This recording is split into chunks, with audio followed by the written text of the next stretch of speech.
Hello viewers, good morning everybody. स्वागत है आप सबका हमारे YouTube channel higher maths for the beginners में। फिर हम अपने स्टैटिस्टिक्स एंड एनालिटिक्स के सिलेबस को ध्यान से देखें। इसके यूनिट 1 को आपने देखा, यूनिट 2 को देखा, यूनिट 3 को ध्यान से देखिए। इसमें आपको लिखा हुआ है determination of absolute measure of dispersion like range, quartile deviation and mean deviation. आज हम देखेंगे मीन डेविएशंस कैसे निकाला जाएगा इन एमएस एक्सेल। तो आज इसके पहले आपने देखा कि रेंज कैसे निकालते, क्वार्टाइल्स कैसे निकालते, इवन इफ स्टैंडर्ड डेविएशंस भी हम लोगों ने देखा। तो आज हम लोग देखेंगे मीन डेविएशन एक्सेल में हम कैसे निकालते। हम एमएस एक्सेल का वो फॉर्मूला यूज करेंगे जिसके द्वारा कि मीन डेविएशंस निकाला जाता है। Mean deviations from the actual arithmetic mean. ध्यान से देखो, सबसे पहले हम जानना चाहेंगे कि मीन डेविएशन है क्या। मीन डेविएशंस को ना हम लोग एब्सोल्यूट एवरेज डेविएशंस भी कह सकते हैं। क्या मतलब इसका? इसका मतलब है वो एक्चुअल में अरिथमेटिक मीन से कितने दूर पर कोई भी डेटा है उसको वो मेजर करता है। नो प्रॉब्लम वो किस डायरेक्शंस में है, इधर पॉजिटिव और negative direction. We just measure the actual distance, so it gives us an idea how spread out the values are. सी कि मीन डेविएशंस का फॉर्मूला क्या है। अगर मान लो कि आपके पास n वैल्यूज दिए हुए हैं x1 x2 x6 xn और उसका एक्चुअल अरिथमेटिक मीन हमने देखा x बार है, तो मीन डेविएशंस का फॉर्मूला होगा sum of all the absolute measure of the deviations of the value from the arithmetic mean।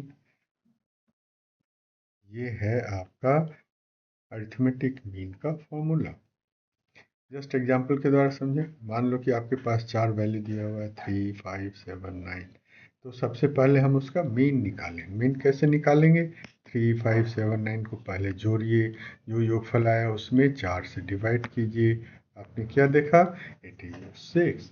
Next काम होगा, अब सभी वैल्यूज को मीन डेविएशन मीन से डिफरेंस निकालना। 3 माइनस 6। अब ध्यान से देखिए, 3 माइनस 6 तो -3 होगा, लेकिन हम लोग एब्सोल्यूट डिफरेंस निकाल रहे हैं, so it is simple 3। 5 minus 6 is simple 1।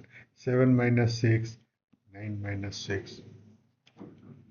अब आप इसका मीन निकालते, एवरेज निकालते, मतलब this 3 plus 1 plus 1 plus 3 divided by 4 equals to 2। अब आप देखोगे कि मान लिया कि हमारा ये जो वैल्यू है ना 3, 5, 7, 9, सब का सब हमारा सेल H4 से लेके K4 तक है।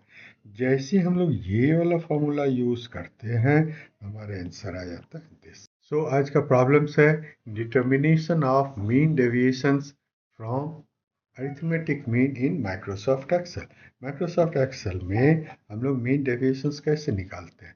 स्टूडेंट ध्यान रखो, सबसे पहले आपको एक्सेल खोलना है, फॉर्मूला में जाना है। फॉर्मूला में देखिए स्टैटिस्टिकल फॉर्मूला कहाँ लिखा हुआ। एक्चुअली में मोर फंक्शंस में स्टैटिस्टिकल लिखा हुआ है। यहाँ पर ध्यान से देखो स्टैटिस्टिकल है, इसका पहला ही ऑप्शन है एवरेज डेविएशन। इसको आप ध्यान से देखिए, ये क्या लिखता है। ये formula gives you the average of the absolute deviations of the data. So अब हम लोग इसे ही सेलेक्ट करेंगे। अब यहाँ पर आपको सेलेक्ट करना है कि कौन सा वैल्यू आपको लेना है। मान लो कि आपने वैल्यूज लिया यहाँ से लेकर यहाँ तक, राइट। अब आप इसको इंटर कर दीजिए, you will get the formula. यहाँ पर हमें आ गया 26। फिर से ध्यान से देखो, मान लो यहाँ हमने फॉर्मूला लिखा दिस AVE। ध्यान से देखो ये है एवरेज डेविएशंस। फिर अब आप यहाँ से वैल्यूज को कंसीडर कीजिए। फिर मान लो कि हमने 2 लाइन को लिया, इसको किया, फिर इंटर किया, है ना। So simple. So MS Excel में यूज़ करना बहुत ही आसान है। इक्वल्स लिखा, AVE जैसे डालते हैं तो एवरेज डेविएशंस आ जाता है। फिर मान लो कि हमने यहाँ से लेकर यहाँ तक ऑल द 50 डेटा को सेलेक्ट किया, ब्रैकेट क्लोज, एंटर। जैसे एंटर करते हैं तो एवरेज डेविएशन। तो आपने देखा कि MS एक्सेल का फॉर्मूला यूज़ करने से हम लोगों ने देखा सिलेबस में है मीन डेविएशन, स्टैंडर्ड डेविएशंस, इन सभी चीज़ों के कंपैरिजंस को एक बार देख लेना चाहिए। मीन डेविएशंस का मतलब क्या होता है? It is the average of absolute difference from the actual arithmetic mean.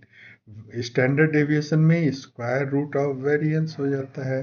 और what is variance? It is the average of square differences from the mean deviations के लिए फॉर्मूला हमारा ये होता है, वेरिएंस के लिए, जबकि स्टैंडर्ड डेविएशंस के लिए। यूनिट की जब बात करेंगे तो मीन डेविएशंस में यूनिट वही होगा जो कि ओरिजिनल डेटा का यूनिट है, लेकिन स्क्वायर डेविएशंस में आएंगे तो स्क्वायर ऑफ द यूनिट, जैसे मान लो मीटर में दिया हुआ तो स्क्वायर मीटर, यहाँ पर भी स्क्वायर मीटर्स हो जाएगा। सेंसिटिविटी के ख्याल से मीन डेविएशंस को लेस सेंसिटिव माना जाता है, जबकि वेरिएंस या स्टैंडर्ड डेविएशंस को more sensitive. Mean deviation is very easy to understand. It is less intuitive due to squaring. It is widely used in interpretable data.